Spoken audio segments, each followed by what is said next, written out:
Thank you, Mr. Chair. I'm Bill Keogh, and I serve as the Vice Chairman of the Park Authority and also the appointed member of the Park Authority from Ferguson Township.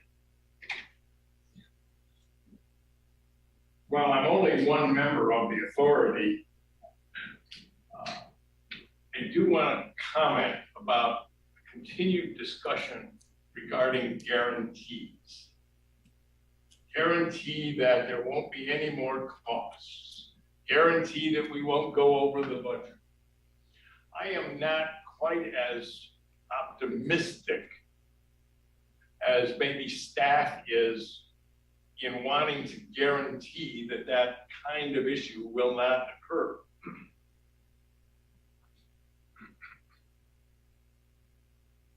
There are just too many moving parts in this project that are not under the control of the authority. It's one thing if we were to have full control over each of those moving parts, and then the ability to guarantee things at least comes a little easier. But there are a whole slew of moving parts in this project that are not under our control, and they could impact on costs and timelines and so on. While the weather and geology are the obvious moving parts in any project of this kind, for example, subsequent actions by any of your boards regarding the park could occur and might mean that further delays eventually will occur as well. And delay and dollars are all in the same sentence.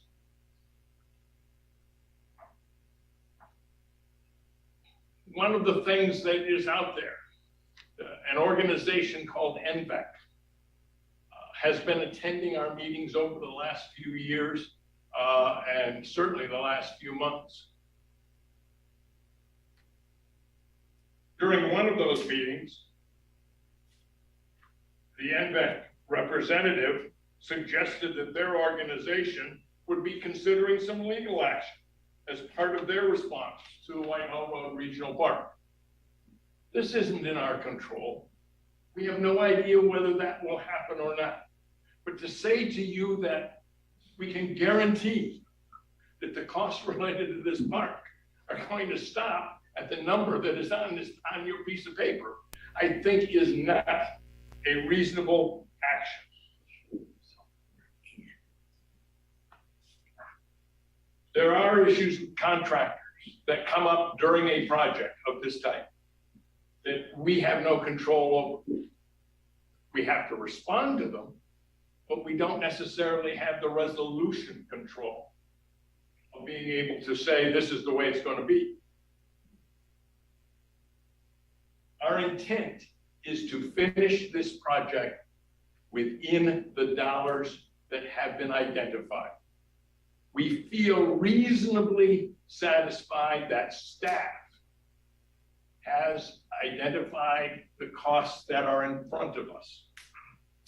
But I am not comfortable with saying to you as one authority member, the authority hasn't voted on any of this because it hasn't come to them yet, that we can guarantee that there won't be additional costs. I just don't think that's a reasonable request. But we will certainly try. That is our intent. And as long as you understand that it is our intent to do what we can to do that, I think we're on the same page. But if your thought walking away from your vote is that we have committed to no more money, I'm not sure we're on the same page. Thank you. Thank you, Mr. Keogh. I guess I would only offer that what I was hearing from your comments very much seemed in the spirit of what the executive director shared with regard to the response to Ferguson Township's question. questions, comments from the members of the general forum? Yes, sir. Welcome. Thank you. I'm happy to be here. Definitely feel like I've been thrown in the deep end of the pool. I've been swimming up to the surface. I've tried to digest as much of it as I can. I mean, I think I am in favor of moving forward with the project. But my overarching concern is that we have other capital projects that are coming up that I'm aware of, and I would really like to see things put in place that don't allow the situation to arise again. And so that's what I'm going to be looking forward to on my time here, is to hear how we're going to put things in place that we don't find ourselves in a situation where there are projects that end up with very low contingencies, and that there's multiple asks to come back to us for funds. So, thank you. You may be in the deep end, but your head is well above the water. Thank you for your comment. Other questions, comments? Okay, very good. We're within 5 minutes of what I optimistic. Chair. Yes. Chair, public comment. Oh, sure. Yeah, our name was. Can you hear me? Is it okay? Yes. Okay. My name is David Stone, and I'm representing NVEX. So since our name was dropped, I will take the occasion to clarify a couple things. First of all, the park that's being built now could have been built 6 years ago under the proposal that we negotiated with Toll Brothers for the land swap. And, you know, we could reconstruct how we got to this point, but I think it identifies a problem in the relationship of certain park advocates and the council of governments and some of the townships. So I'm gonna leave that aside. The matter that Bill alluded to was when we in December of 21 expressed certain specific concerns about the bidding process, particularly the waivers granted to Haubecker. We thought that led to complexities, and to his credit, Eric came back in January of 22 and made certain assurances, one of which was that there was a contingency of 7 to 8%. Since a key point of our comments was we didn't feel that the $816,000 was appropriate to be used as a contingency in waiting, as it were. And so we, unfortunately, between that a constructive comment, which led us not to litigate, frankly, among other things, and frankly to our communication with Bill Keogh, which we had been in communication with, and it was very reassuring. So to say that litigation is not under the control of public officials, yes, it is, if you communicate and are transparent and so forth and so on, and follow the law. So in any event, this identified problem between January of 22 and the evaporation of the contingency is really was significant. So and I'm gonna move real quick here. We object to this. I'm just gonna put that on the record for whatever it's worth. But we try to be constructive. We didn't want to delay the park. We don't want to delay the park now. We think because of the complexities of the relationship between the independent park authority and the COG and the townships under the unit rule, we think that keeping some leverage over the park authority could be important. And I think by not, paying the past bills, if you wish, but making an amendment to keep some kind of formal leverage, at least to keep this subject on the table. I'll wrap up with that, but I give a lot of credit to Ferguson and to Laura in particular for having brought things out into the open. It hasn't been easy. And as I say, the best way I think to control the schedule of these kinds of projects is to be transparent with the public, to be transparent with the 501c4s withstanding, and to really be up and up. We think there were a lot of economies that could have been made. The park authority put out bids that were obviously not cut back enough, and then many of the descoping savings that they claimed were evaporated in that January 22 to March 22 period. I have to say one more thing, so I think it's very important for the future. Because of the descoping process and the bidding, I feel that maybe the Park Authority did not have the leverage to negotiate. Let me finish this thought. To negotiate hardball with the contractors because of this, and I think that is the COG's role here. Thank you. Thank you. Comments are noted. I'm sure there's a lot of opinions on various things that you just discussed. At this point, we do have two sets of three written comments that were provided in advance of the meeting, which we feel obligated to share with the general forum. Thank you, Mr. Chair. I've been elected to read these. Here we go. The first one is from Fritz Smith, President and CEO of the Happy Valley Adventure Bureau. He writes, the Whitehall project is important to the Happy Valley Adventure Bureau and the parallel organization is currently establishing the Happy Valley Sports and Entertainment Alliance, also known as HVSEA. The HVSEA, when in place, will be a 501c3 organization working alongside Penn State, Happy Valley Adventure Bureau, and many other community stakeholders to attract high-quality sporting, concert, trade show, and other high-impact events to generate visitation and create economic impact. The creation of the ball fields at Whitehall will contribute into enhancing the overall universe of products and infrastructure that the HVAB, the HVSEA, and other partners, including Center Region Parks and Rec, can offer to sports rights holders who make the determinations about what destinations or locations to hold their events in. Earlier this year, the HVAB engaged the services of the Huddle Up Group, one of the nation's premier consulting firms in the sports field. They performed a comprehensive SWOT analysis of Center County's sports facilities. The following weakness is worth noting. Participant-focused facilities. In general, while State College has numerous tournament-friendly and even a few anchor facilities in the spectator category, it lacks adequate participant-based facilities to provide visitors the necessary spaces to compete. That is especially true for traditional outdoor sports fields. Results of the facility audit indicate that flat fields and diamonds were two of the three lowest scoring sports field types in the area.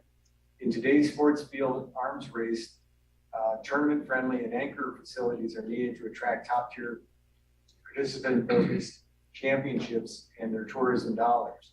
An anchor facility is defined as a venue that has enough sports courts or sheets on its own to host a major regional or national event in one location. In addition to the pure number of fields, courts, and sheets, the top anchor facilities in the country also provide key amenities that are needed to host high-quality events. Tournament-friendly facilities is defined as a venue that has adequate number of fields, courts, sheets to host local and regional events. However, would be needed to cobble together with enough additional locations to host a national larger event. Without strong facilities, the Happy Valley Adventure Bureau will be fighting an uphill battle against communities with bigger and better venues, for example, proving grounds in Coshocton, Pennsylvania. It is in this context that finding that the Happy Valley Adventure Bureau and the Happy Valley SEA saw the Whitehall project as important to the region's economy and why its board agreed to contribute over $264,000 to date to support the construction of the facility, and why Happy Valley Adventure Bureau and the CBICC jointly made an additional $25,000 contribution. Excuse me, this HVAB is supportive of the continuation of the project and the drive to successfully complete it, subject to, of course, public transparent process and sound management practices. Thank you for your time.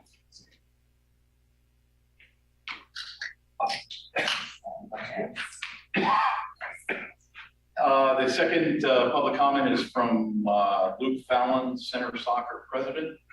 Good afternoon. I'm Luke Fallon, President of the Center Soccer Association.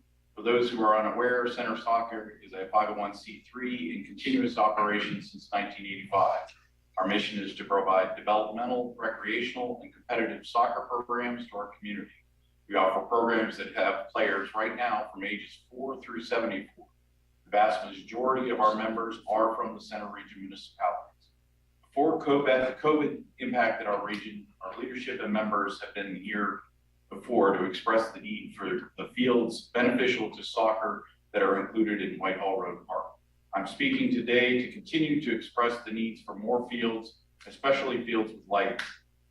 Having access to lighted fields as soon as possible will extend the playing time in the fall for kids and add extra time for adult sports afterwards.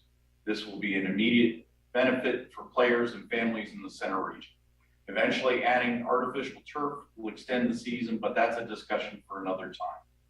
Voting in favor of increasing the construction contingency, in addition to adding any reasonable oversight for its completion, represents a tangible benefit to the active members of the community that will use those fields and lights as soon as 2024. I also want to thank you for your past support of this project, especially for the vote in March of 2021 that got us to this point. That vote came at a time when soccer and other group activities were not a priority, and confirms an overwhelming number of this body's elected officials recognize the value this project represents to the region. In addition, I want to add that the March 21st vote occurred, or March 21 vote occurred at a time when our organization had gone through a year-long period of cancellations, refunds, and playing restrictions that impacted our members' involvement. We learned during that time of inactivity the important role organized sports have in the lives of many members of our local community. As things get back to normal, having more fields for sports like soccer is a benefit to the region. The fields and lights at Whitehall Road Park are needed, and I hope you vote in favor of the necessary funding and accountability to make them usable as soon as possible. Thank you. The third letter is from Chris Pike. He says, my name is Chris Pike. I live in Ferguson Township and am writing in support of completing Whitehall Park. I am the boys U11 travel coach for Center Soccer Association. My team is a combination of 4th and 5th graders. Having lighted fields will be a huge benefit for the community. In the fall, we have practice on Tuesdays and Thursday evenings from 6 to 7:30, but as it gets later into the season, we have to move it back to 5:30 because of darkness. Towards the end of the season, we can't even play until 7 any longer because often this time of year it is pitch black at 6:45. Starting practice before 5:30 isn't viable with most coaches and parents working until 5. Please vote in favor of approving necessary funds to make the fields at Whitehall Road Regional Park usable in 2024. Thank you for your time, Chris Pike. Very good. I will conclude the discussion of this matter. At this point, I'll turn it over to Mr. Binkley to review unit vote procedures. Thank you, Mr. Chair. The motion on the table does require a unanimous unit vote. Quorum of each governing body must be present on Parks municipalities have a quorum in attendance today. At our public comment, once the meeting is recessed by the chair of the meeting, recording is stopped. Minutes are no longer taken. Individual votes are not recorded. If a request for an individual vote record is made by general forum member for recessing for the unit vote, then municipality will provide those individual votes to myself for inclusion in the meeting minutes. Each board or council president will manage their municipality breakout meeting with the assistance of their municipal manager. Municipal managers will indicate to the executive director once unit voting is complete. The chair will then reconvene the general forum meeting and call for recording secretary to record the vote. I'll show a listing of numbers, different municipal numbers that the public and the elected officials will call into. Members of the public can observe those discussions as they wish.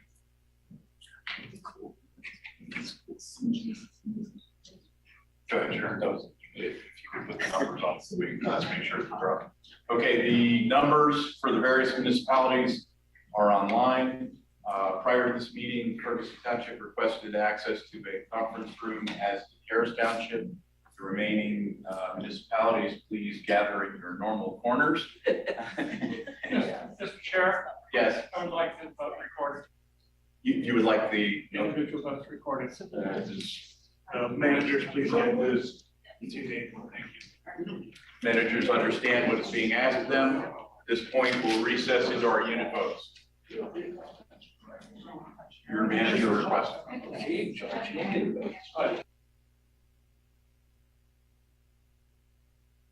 Recording stopped.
Hello.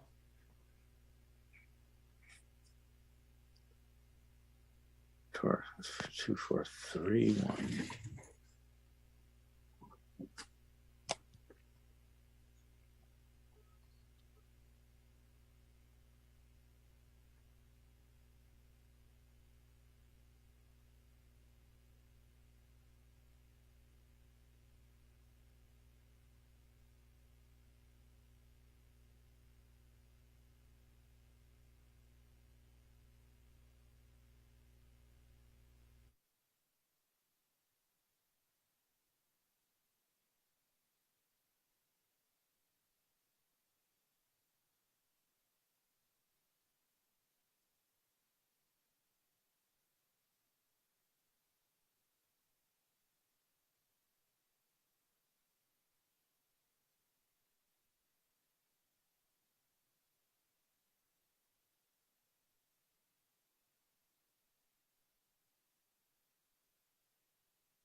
Okay, we will. Recording in progress.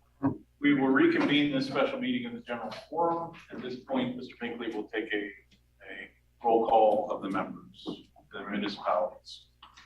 To approve the motion, as printed on the agenda, State College Borough, Yes, unanimously. College Township, Yes, unanimously. Ferguson Township, Yes, not unanimously. 3-1, I'm the dissenting vote. And we have a comment that I'd like to make about the land development plan at your leisure after the vote. Thank you. Very good, thank you. Half Moon Township would abstain from this vote. Harris Township, Yes, unanimously. Patton Township, Yes, unanimously. motion passes by a 5-0-1. Very good. Thank you all. Take a breath. Our work is not done by any stretch. Ms. Denise, please. Thank you. So this is just for transparency purposes. One of the questions that we had posed from our deliberations, discussions last night related to what needed to be built on the land development plan to receive the occupancy permit. The response to that the COG chair provided with us with an additional question, which our solicitor weighed in on in our meeting just now. And there is a level of uncertainty that was expressed, I guess, depending upon what requests are going to be coming down the pipeline. So the concern here is that either COG's Ferguson Township staff or the Ferguson Township board would be put under undue pressure. We have ordinances in place to guide that, and we only have a certain amount of flexibility, right? So the main question I think that came out in terms of the details with that would be the number of parking spaces that are included in the construction and the changes in stormwater. And then referring back to May 2021, it was proposed there wouldn't be any, but that was under a different COG staff, which is what Chair Frank mentioned. So I think that it would be wise for COG staff to immediately reach out to Ferguson staff with all of the details, including the number of parking spaces and exact proposed changes in stormwater. In particular, if they have not yet been shared with Ferguson Township, because that would not be something that is a normal practice for Stell Shaper or whatever. So reach out immediately. And then the other thing is that, you know, Ferguson has $40,000 waiting in our budget for this project. And I believe that the ball is in your court to just ask us for that. It's been in the budget for like 5 years or something. So sounds like it'd be a good time to reach out for that. So thank you. Very good. Just for clarity for all, the question that was posed by Ferguson is, what is the deadline for full build out of the June 2019 Whitehall Road Regional Park land development? The answer was that would be 60 months from the date of approval of said plan, June 2024. There is potential slide because of COVID and plans got extended because of the pandemic at times.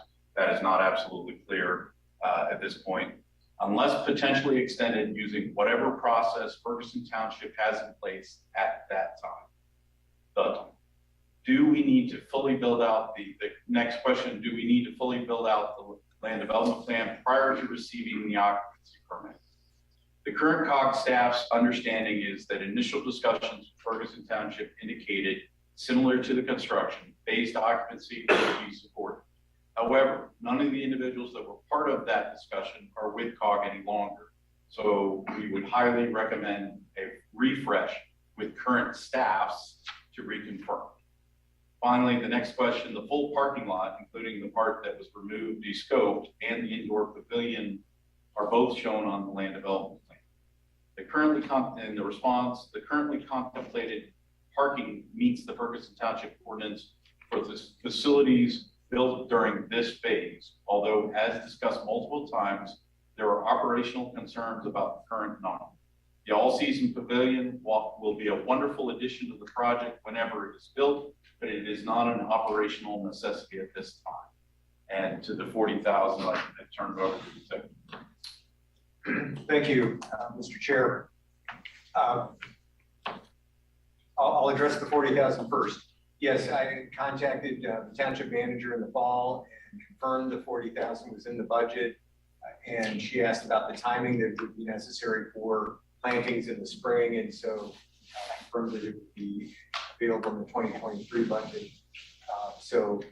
We tried to stay in touch, and I welcome the invitation to meet with the township staff as soon as possible to talk about these other items, because we want to make sure that we're all on the same page and have a common understanding about the scope of where we are on the land development plan and what the next steps are. So I look forward to, I'll make contact with Centrise before we depart today, and we'll set up a schedule. So I just wanted to say thank you for that, because I know that in April of 2021, we had from the board sent a letter to you asking a representative of Ferguson Township to be included all through the de-scoping process. So I'm glad that, you know, we're reestablishing that connection at this point in time. Thank you. Excellent. Anything else for the good of the cause? I would accept the motion to adjourn. We have a motion. I will second. We are adjourned. Thank you all so much. Recording stopped.